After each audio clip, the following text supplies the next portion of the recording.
anterior.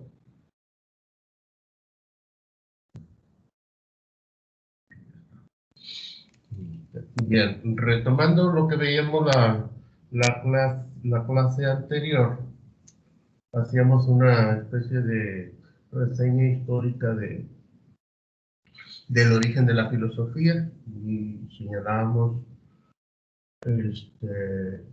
pues una serie de acontecimientos. Antes de decirles mi reseña, ¿alguno de ustedes quisiera hacer una reseña de lo que vimos la clase anterior?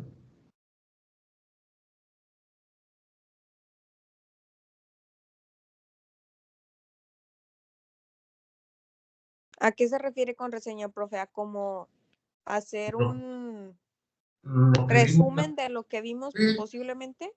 Ajá, sí. Pues si quiere Oh. yo lo hago. Adelante, por favor, Alexandra. Ok. Bueno, pues vimos sobre una parte de la introducción a la filosofía, donde usted nos contó ciertas historias que fueron, bueno, que han sido muy famosas, si se podría decir de esa manera.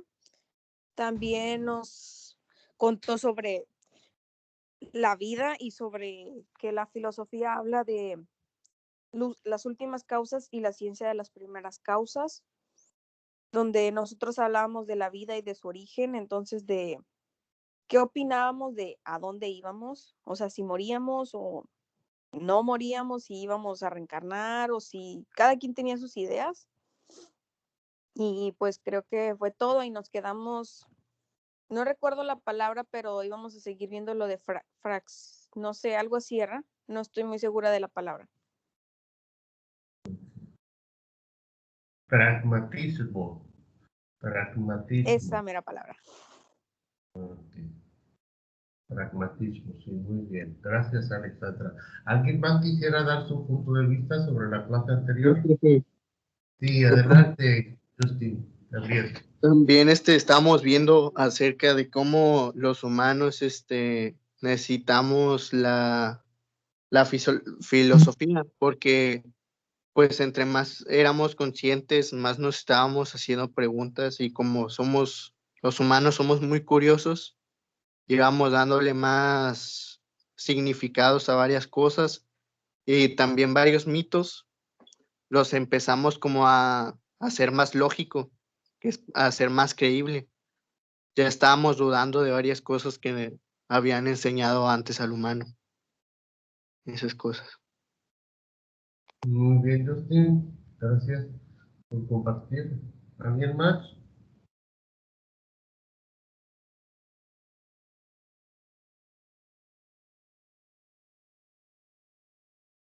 Muy bien. Continuamos entonces. El pragmatismo fue lo que nos quedamos al finalizar la clase anterior. ¿Por qué salió el tema del pragmatismo? Porque planteábamos que el pragmatismo es una corriente filosófica que es la que predomina en la actualidad, sobre todo en los países desarrollados. ¿Por qué salió el tema del pragmatismo? Porque estábamos reflexionando sobre qué es lo que pasa con nosotros cuando dejamos de existir. Y planteábamos que todos damos una respuesta a esta pregunta, a esta interrogante, y que todas las respuestas que demos caen en una corriente filosófica o en otra corriente filosófica. Y los el pragmatismo, los pragmatistas, su forma de ver el mundo, su concepción de la vida y del universo, gira en torno a lo útil y lo práctico. Aquellas cosas que son útiles y que son prácticas son las que valen la pena estudiar, analizar, estimular, desarrollar, etcétera, etcétera, etcétera. Aquellas cosas que no son útiles y que no son prácticas, pues no tienen la más mínima importancia, no tiene el más mínimo sentido. De tal manera que si ellos dicen, saber qué es lo que sucede con nosotros cuando dejamos de existir, ¿es útil o no es útil? pudiera alguien encontrarle la utilidad a esa, a esa pregunta. Pero también se plantea, ¿es posible? ¿Es posible conocer qué es lo que pasa con nosotros cuando dejamos de existir? Bueno, hasta ahorita no es posible. Si no es posible, no es útil, no es práctico, entonces no tiene caso, no tiene sentido reflexionar, Profesor, pensar qué es lo que pasa con nosotros cuando dejamos de existir. ¿Quién quiere preguntar? yo, Karen, profesor, la filosofía entonces se puede decir que se basa en ciencia se basa o, en ciencia. o solamente tipo el pensamiento del ser humano, que puede ser variable, supongo, ¿no? Pues porque somos distintos. Sí, sí, en alguna medida se basa en la ciencia, pero no es su principal rector. No es su principal rector. Su principal rector es la razón. Su principal rector es la reflexión. Aquí me serviría mucho explicarles los diferentes tipos de conocimientos que existen. Bueno, hay muchos tipos de conocimientos, pero hay una clasificación que es muy interesante, que dice que los conocimientos pueden ser clasificados en conocimiento de sentido común, conocimiento científico y conocimiento filosófico. Esa clasificación nos sirve mucho para comprender en qué se basa la filosofía. Es un poquito diferente a la ciencia. Ahorita, si me permiten, me recuerdan y retomamos eso, los diferentes tipos de conocimiento. Antes quiero comentarles solamente una generalidad sobre el pragmatismo. Les decía que el pragmatismo es la filosofía que predomina en la actualidad en los principales países desarrollados, fundamentalmente, como Estados Unidos y algunos países de Europa. Como para ellos todo lo que realmente sirve, funciona, es aquello que sea útil o válido, es lo que van a estimular, es lo que van a desarrollar. Y un ejemplo muy fácil de entender lo tenemos en el campo de la educación. Estados Unidos es un país pragmatista, es un país práctico. De hecho, ahí surgió esta filosofía con un filósofo.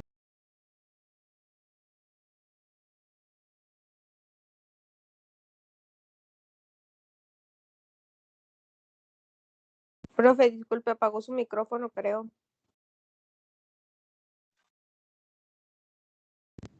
¿Desde cuándo no me escuchan?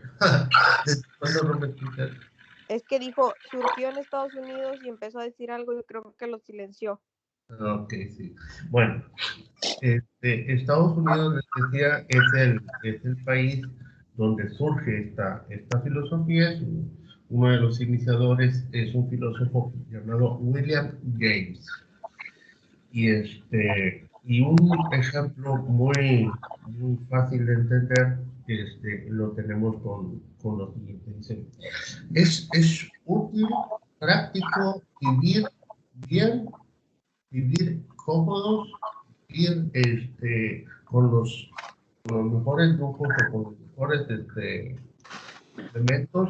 Si es útil, lo vamos a hacer. De tal manera que, por ejemplo,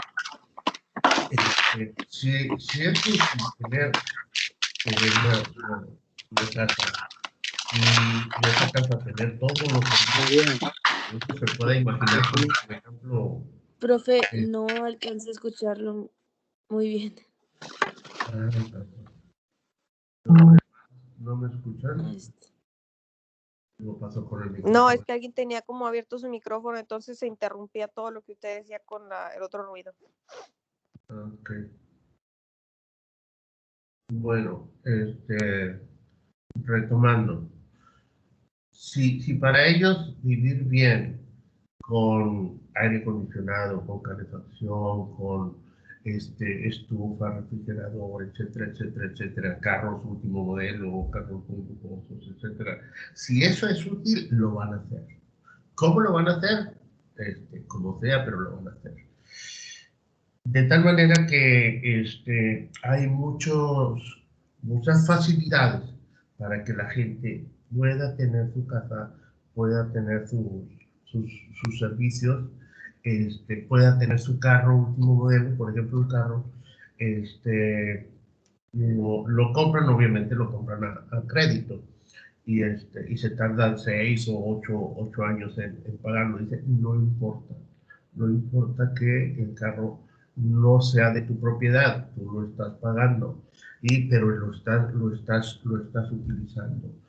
Lo mismo la calefacción, o lo mismo el aire acondicionado, o lo mismo la estufa, el refrigerador, todos los servicios con los que cuentan los ciudadanos en Norteamérica. Que cuando tú te vayas a morir, no te vas a llevar nada de esto, es una realidad. Lo que importa es usarlos cuando estás vivo. Y el ejemplo más claro para comprender la filosofía pragmatista lo encontramos en la educación, precisamente en el campo de las matemáticas. En la edad en la cual ustedes están, que son 17 años, 18 años aproximadamente, dice, por ejemplo, un joven de 17 años, ¿qué es lo que necesita saber de matemáticas? ¿Qué es lo que necesita saber de matemáticas? Un joven de 17 años que durante la mañana, porque no hay clases en la tarde en Estados Unidos regularmente, durante la mañana va a la escuela, va a su educación académica, y durante la tarde muchos jóvenes encuentran un empleo de medio tiempo. Y ese empleo de medio tiempo es en Walmart, o en Whataburger, o en McDonald's, o en Sam's, o en X tienda. Ok, en esas tiendas, ¿qué tipo de matemáticas necesita el joven saber? ¿Qué tipo de matemáticas necesita el joven manejar? ¿Necesita cálculo integral para trabajar en Walmart? No. No. No, ¿Necesita trigonometría para trabajar en Walmart o en el H-E-B? No. No, No lo creo que no. necesita. Si no lo necesita, si no necesita cálculo, no necesita trigonometría, no tiene caso enseñarle cálculo ni trigonometría, lo cual es diferente en nuestro país. Si no es útil, ¿qué es lo útil de las matemáticas en un joven de 17 años? Bueno, lo útil es que sepa sumar, restar, multiplicar, dividir y manejar una computadora, manejar una calculadora, manejar un aparato electrónico para que pueda desempeñar bien su trabajo en el medio tiempo en el cual va a trabajar. Las cosas que no son útiles, el cálculo integral y la trigonometría y el álgebra son útiles, pero para gente que va a tomar el camino, por ejemplo, de la ingeniería. Pero un joven de 17 años todavía no está en ese campo que es la universidad. Ya cuando se define por las ingenierías, entonces sí, dale todo lo que quieras de matemáticas, de cálculo, de álgebra, etcétera, etcétera. En eso consiste el pragmatismo, hacer las cosas que te consideren útiles. Otra cosa muy importante, esto es muy atractivo, esto es un estilo de vida que es muy atractivo, pero como todas las cosas habidas y por haber, y todos los estilos de vida tienen sus cosas positivas y tienen sus cosas negativas. Ya la vida se encargará de hacerlos visualizar cuáles son las cosas positivas y cuáles son las cosas negativas que tiene este estilo de vida. Por ejemplo, Si es útil para los norteamericanos que el joven de 17 años, de 18 años salga de su casa y se independice, lo van a hacer. Lo van a hacer. Y van a estimular al joven que se vaya de su casa, que se independice lo más pronto posible. Y al independizarse, pues obviamente muchos se van a la universidad, pero no todos se van a la universidad. Y aunque no te vayas a la universidad, te vas al campo laboral, pero una característica es que te salgas de tu casa. Que es útil que te salgas de tu casa. Para ellos es útil. Es útil para los jóvenes y es útil también para los papás, que ya les quita una carga, aunque siga el lazo afectivo. Y eso puede también convertirse en una desventaja a la larga, ¿no? Depende de cómo les vaya a ir o les vaya yendo en la vida, ¿no? Porque en principio de cuentas, para independizarte tienes que vivir en otra parte, tienes que rentar un departamento. Y si tienes beca porque estás en la universidad, pues tienes facilidades, pero si no, te vas al campo laboral y de ahí te rascas solo. Y es muy común que los jóvenes se unan en parejas muy jóvenes, muy pronto. Y es común también que las parejas se embronquen y se rompan las relaciones. Y al romperse las relaciones, pues obviamente como los gastos son muchos y tienes que tener tienes que cubrir una serie de gastos, pues tienes la necesidad de unirte con otra pareja y luego pasa lo mismo, luego otra y luego otra, entonces eso genera también mucha promiscuidad. Pero bueno, en eso consiste la filosofía pragmatista, que tiene sus ventajas y que tiene sus desventajas. Bueno, regresando con lo que planteábamos acerca de los diferentes tipos de conocimientos, creo que por aquí tengo una presentación. Les voy a ver si la encuentro, sobre los diferentes estilos de conocimiento, el conocimiento de sentido común. Y sí, aquí está. Les voy a compartir la pantalla para que puedan ustedes ver la presentación, donde hablaremos sobre los diferentes estilos de conocimiento, porque me preguntaban ahorita si la filosofía se basaba en la ciencia. Acuérdense que todas las ciencias han surgido de la filosofía, por lo tanto, una de las definiciones de filosofía es precisamente el ser la madre de todas las ciencias. Este es el kit de clases. Ya están viendo mi pantalla, ¿verdad? Sí, profe. Sí, Sí, profe. sí, profe. Ok, este es el kit de clase y en esta parte de archivos, vamos a dejar tantito. En esta parte de archivos, ahí les había puesto una serie de archivos, unos materiales de clase, otros del programa Construyete y otros son grabaciones. Grabaciones no lo había visto. Estas son las grabaciones que hemos tenido. Parece que sí. Bueno, me regreso.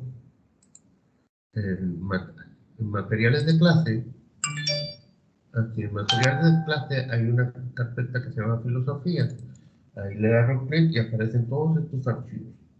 Este es el primer tema que vamos a ver relacionados con la comunidad de indagación. Va a ser la próxima clase. Lo que les decía sobre los diferentes tipos de conocimiento es ese archivo que dice precisamente tipos de conocimiento. Una presentación, PowerPoint,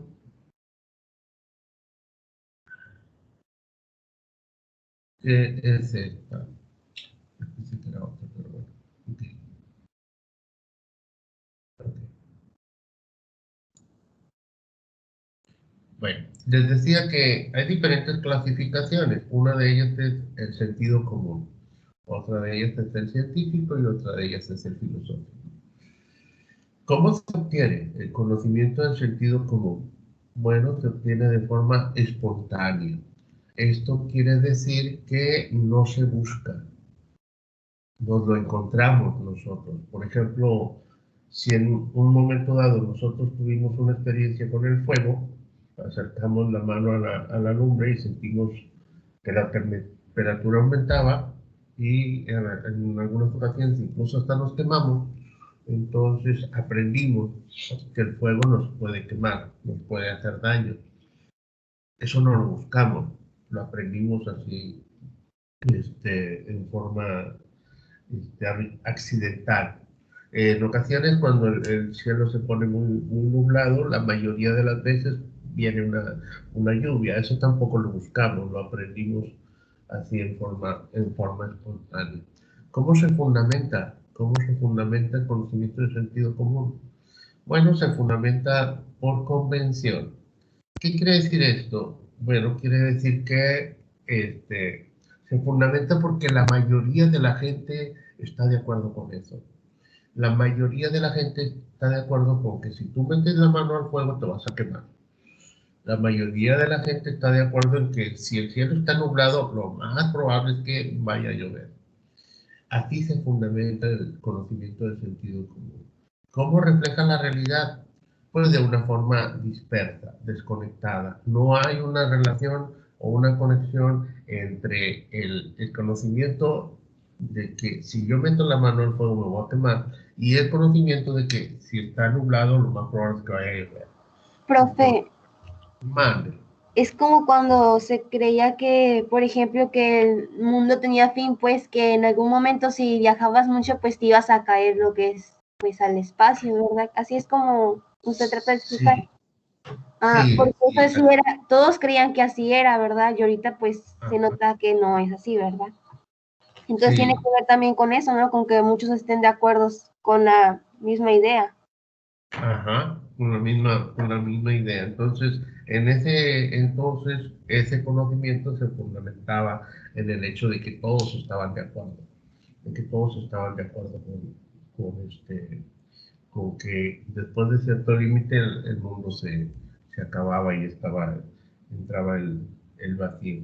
Este, Así se fundamenta el conocimiento de sentido común, y así refleja la realidad de una forma prácticamente desconectada. El conocimiento científico, ¿cómo se obtiene? Bueno, se obtiene de una forma metódica. Esto quiere decir que sí se busca, sí se busca. Se diseña una estrategia, se diseña un camino para llegar al conocimiento. De tal manera que no es como el conocimiento de sentido común, es un conocimiento que se ha planeado, que se ha diseñado una estrategia, un camino para llegar a él. ¿Cómo saber cómo está compuesto el agua? De qué se compone el agua? Pues se diseña un camino, se diseña una estrategia para analizar el agua y ver de qué está compuesta. Y a través de este camino se puede llegar a ese conocimiento. ¿Cómo se fundamenta? El conocimiento científico se fundamenta por la comprobación. Si no se puede comprobar, no es un conocimiento científico. Entonces el conocimiento científico tiene que ser comprobado. Tiene que ser comprobado. Si no se puede comprobar, no puede ser considerado un conocimiento científico. Y aquí se atraviesa un ejemplo muy padre, muy interesante, que tiene que ver con lo que nos acabas de comentar. En la actualidad, todos nosotros sabemos que la Tierra gira alrededor del Sol y que tiene dos movimientos, uno de rotación y uno de traslación. El de rotación gira sobre su propio eje y el de traslación gira alrededor del Sol. ¿Ok? Eso todos nosotros lo sabemos.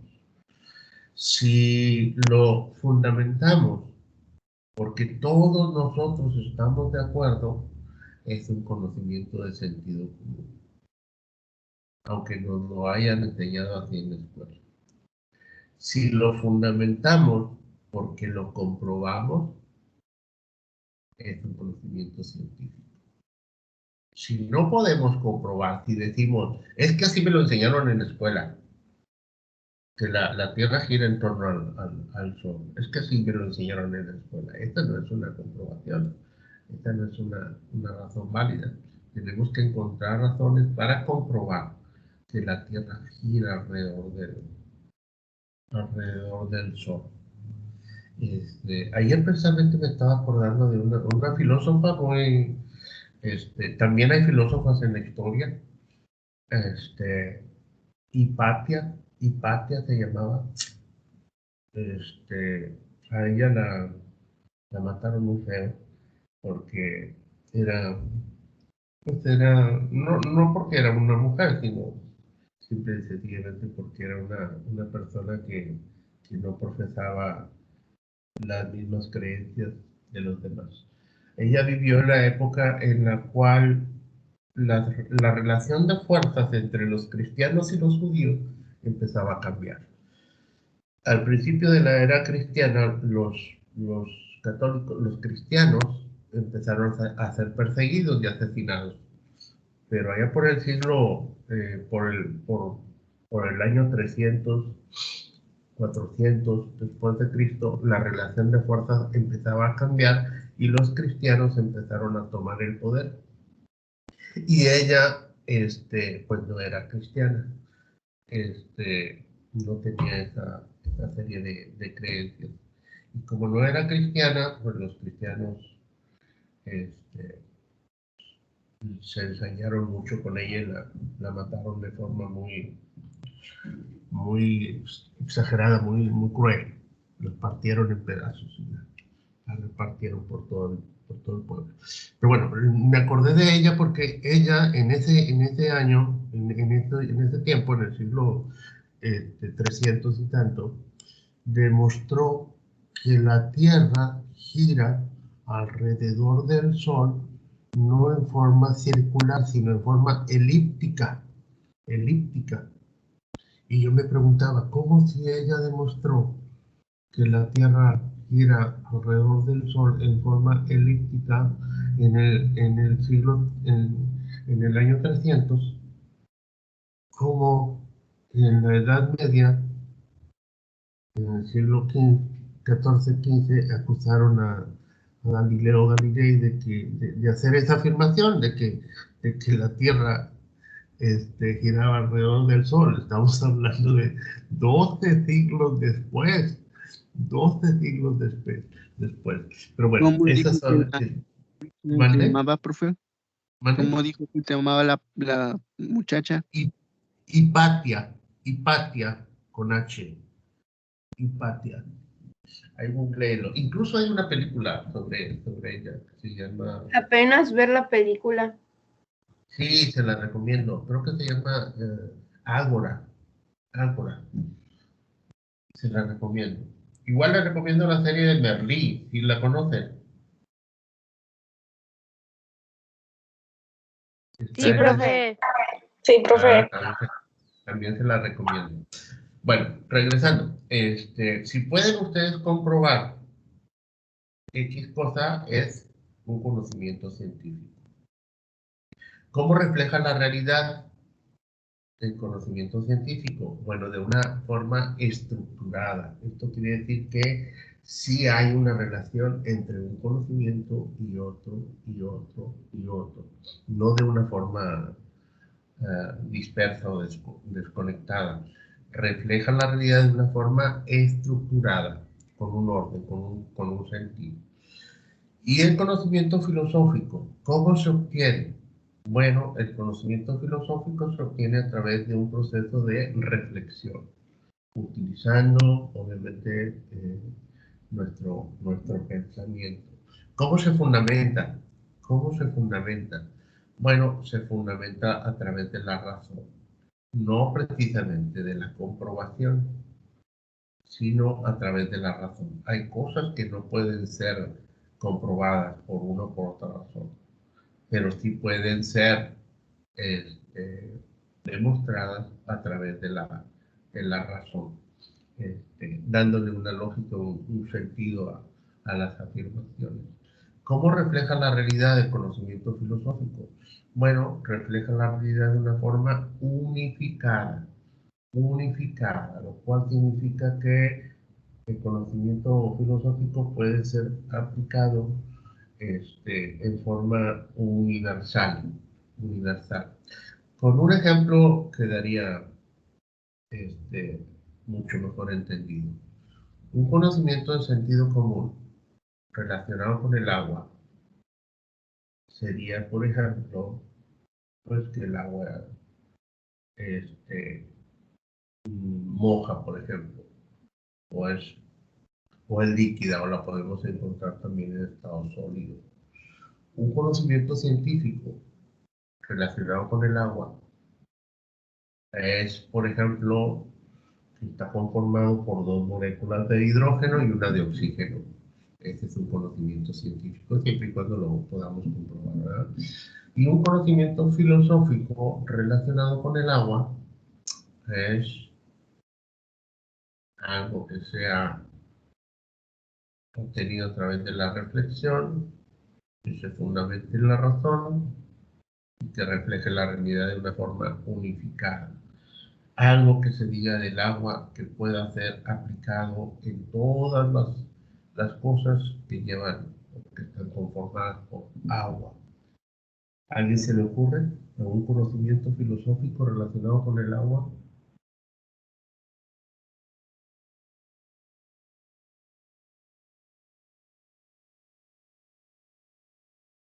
El agua es paciente. ¿Sí? ¿Quién habló? Yo. Sí. ¿Qué me decía? El agua es muy paciente o algo así. ¿El agua es muy paciente? Sí, porque si hay una gotera de agua puede ir poco haciéndole forma a una piedra con el paso de los Ajá, años. ok. Puede ser muy paciente, o que puede ser, sí, puede ser. ¿Qué otra cosa podemos decir del agua que pueda ser aplicado a todos? ¿Qué es lo que pasa en todo el Puede mundo? ser, profe, que el agua es como que es en gran cantidad en el mundo. Ajá, que el agua está en gran cantidad en el mundo, al menos en nuestro planeta. ¿Por qué es importante encontrar agua en otros planetas?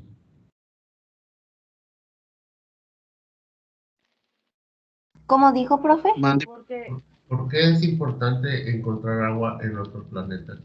¿Qué es lo que pasa si hay agua en Porque otros planetas? me mataron. Es un recurso que ocupamos para vivir, por eso lo tenemos que Ah, buscar. ok. Es un recurso que necesitamos para vivir. Si es un recurso que necesitamos para vivir, ¿qué podemos decir con esas dos palabras? Que en ese planeta se encuentra vida. Ajá. En muchos planetas puede encontrarse vida. ¿Y cómo podemos reducir esa frase que tú acabas de decir? En muchos, si hay agua, en muchos planetas podemos encontrar vida. ¿Cómo podemos reducir esta palabra, esta frase tan larga? Podría ser el agua da vida. Ándale. A ver, ¿quién dijo esto? ¿Mari? Yo. ¿Magdalena? Exacto.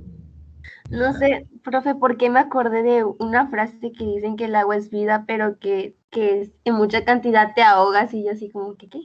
Ajá, sí, también. Sí, yo también había visto eso.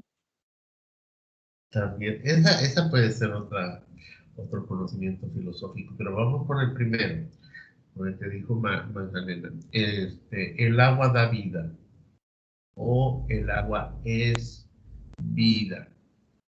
Ese conocimiento es filosófico, porque refleja la realidad de una forma unificada. Igual también puede ser el contrario. El exceso de agua puede generar muerte, puede generar que nos ahoguemos. Y así como ese ejemplo, pueden encontrarse diferentes tipos de ejemplos en el campo del sentido común, científico y filosófico. El científico se basa en la comprobación, el filosófico en la razón. Reflejan la realidad de una forma estructurada y el filosófico refleja la realidad de una forma unificada. Esa es la diferencia. No significa tampoco que uno sea mejor que otro, ¿eh? No significa que uno sea mejor que otro. Significa simple y sencillamente que son diferentes. A veces el conocimiento de sentido común es mucho más útil y práctico que el científico y el filosófico. Y a veces el científico es mucho más útil que estos dos. Profesor, Sí, se puede decir, podría decir si, ¿usted podría decirme si uno de esos tres es más difícil de adquirir o de comprender? si uno de esos tres es más difícil de adquirir. Para mí, en lo personal, el más difícil sería el científico. este, Porque tendría que comprobarlo así con formas concretas, con formas concretas.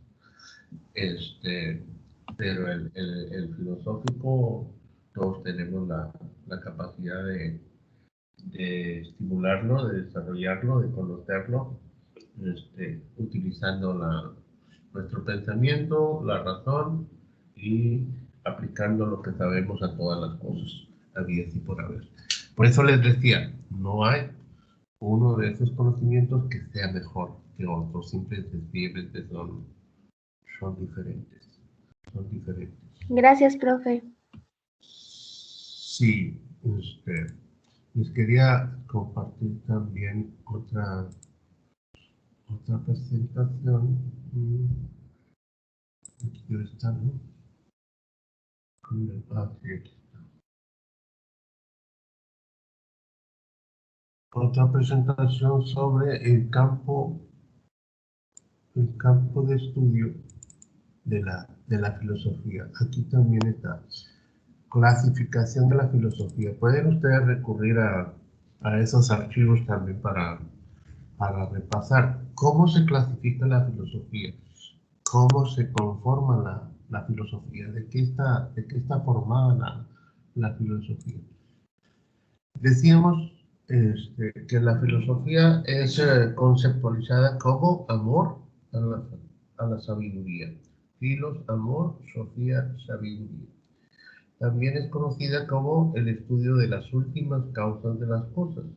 Y la otra definición es la madre de todas las ciencias. ¿Por qué? Porque de ahí han surgido todas las ciencias que conocemos, o la mayoría de las ciencias que nosotros conocemos. Se clasifica. ¿Cómo se clasifica la filosofía? Se clasifica en tres grandes áreas: axiología, gnoseología y ontología. Axio significa estudio. No, perdón. Significa valor. Axio significa valor y logía significa estudio. O sea, que es el estudio o tratado de los valores.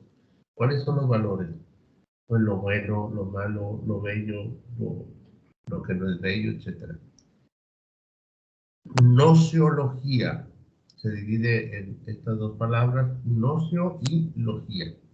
Nocio significa conocimiento y logía estudio.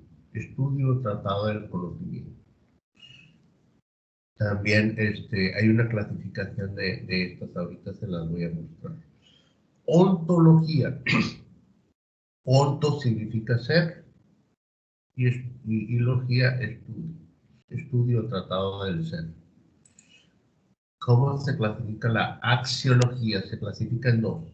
Ética y estética. La ética hace referencia a el estudio de la moral y del bien. Está íntimamente ligada a los valores.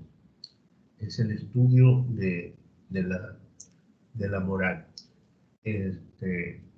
Para poder entender bien la diferencia entre moral y ética, podemos visualizar el siguiente ejemplo. Cuando uno se rige por la moral, uno se rige porque la sociedad está de acuerdo en tal o cual regla.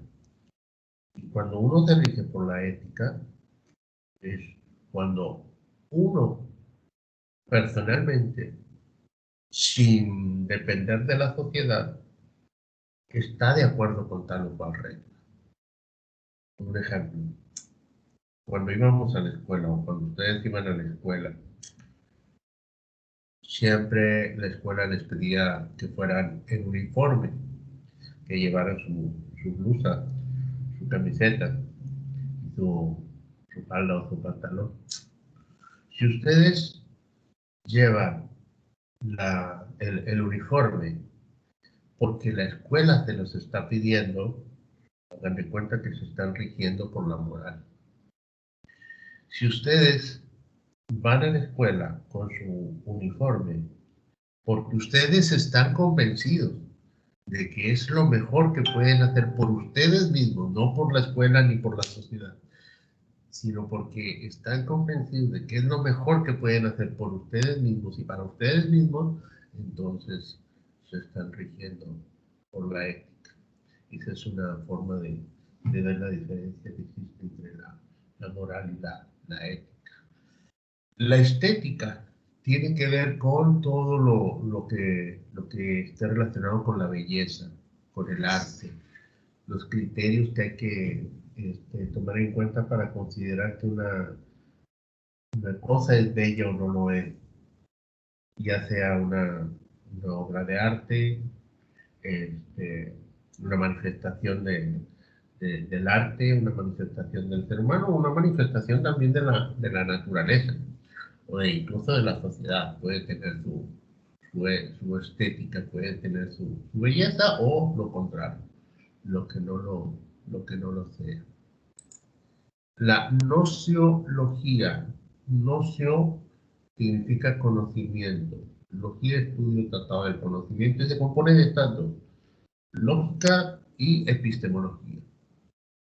La lógica, la materia que ustedes llevaron en primer semestre, estudia el pensamiento correcto, que nos permite llegar al conocimiento. Hazte cuenta que establece cuáles son las reglas que tenemos que seguir para que nuestro pensamiento nos garantice llegar a un conocimiento que corresponda a la realidad. Esa es la lógica. Y la epistemología también estudia las características del conocimiento, simple y sencillamente que nos hace ver cuáles son las características que un conocimiento debe tener para que pueda ser considerado como científico. Si una aportación de las matemáticas, por ejemplo, reúne una serie de requisitos, la epistemología dice, esta aportación de las matemáticas es científica. Si le falta un requisito, la epistemología dice, esta aportación de la matemática no puede ser considerada como científica porque le falta un elemento, una característica que pudiera ser la comprobación o que pudiera ser un camino, una forma. Por eso también la epistemología es considerada como el juez de la ciencia. Es quien valida el conocimiento, si es científico o no es, no es científico. En eso consiste la nociología. La ontología, que es la última. Onto significa ser y logía, estudio tratado del ser. Se compone de metafísica, cosmología y teología.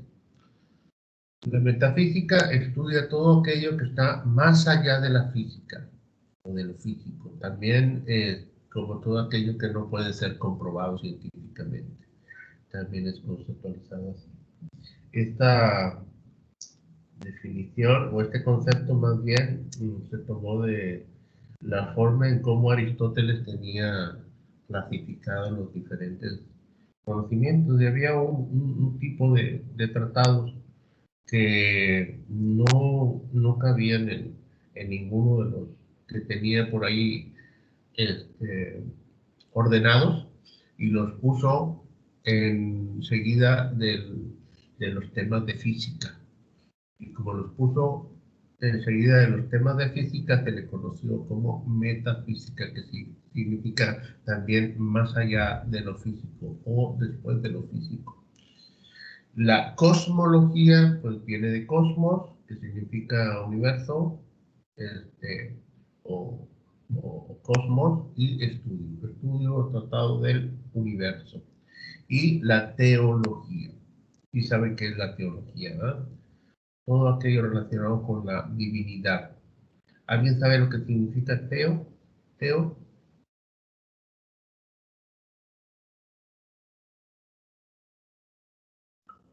No. No sé, Pero todo creyente o algo así. significa... ¿Vale? ¿No será como creyente o algo así? Ajá, por ahí va, ¿sí? Todos significan, Sí. todos saben Pero lo ¿con que dioses significa. o con... Ajá, Es que dice ajá. divinidad y está relacionado a los dioses, ¿no? Y todo eso. Sí, tiene que ¿Tiene ver que con ver los como con dioses. fe? Ajá, también. Todos ustedes conocen el significado de ateo, ¿verdad?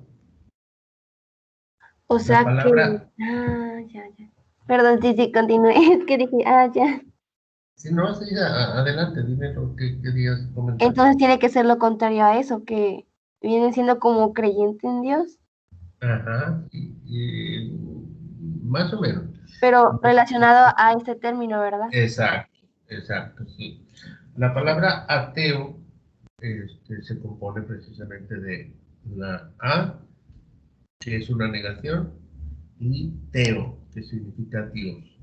Entonces, una persona que es ateo, teo significa no Dios. La conocemos nosotros como una persona que no cree en Dios. Y la teología, pues sería entonces el estudio tratado de Dios o de la divinidad. Es una parte también de la filosofía. En esto se compone la filosofía. Ese es el campo de estudio de la filosofía. Axiología, nociología y ontología. La axiología ética y estética, nociología, epistemología y lógica. Y la ontología, metafísica, cosmología y teología. Es la clasificación, ese es el campo de estudio, o sea, son las diferentes áreas del conocimiento de la filosofía. Hay quien se especializa en ética o en estética o en epistemología o en lógica o en metafísica o en cosmología o en teología. Pero todo eso pertenece al campo de la filosofía. Esa presentación la tienen ahí en el apartado de archivos. Ya son las 9:29. ¿Alguna pregunta hasta aquí?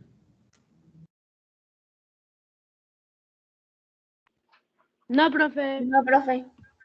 Bueno, de hecho, la clase anterior y esta clase las voy a tomar como referencia para ponerles el examen, el primer examen, y de hecho ya se los puedo poner. Y de hecho es muy recomendable que te los pongan. Profesor, Mande. bueno, sí tengo una duda, ahora que me acuerdo, lo de la pregunta de qué pasaba después de la muerte, viene formando parte del campo de la ontología. Sí, ajá, y Ah, de la ontología, precisamente porque es algo que este, no se puede comprobar científicamente, pero tenemos gracias. necesidad, sí, tenemos necesidad de explicar. Voy a dejar de grabar porque se acabó de tener grabación.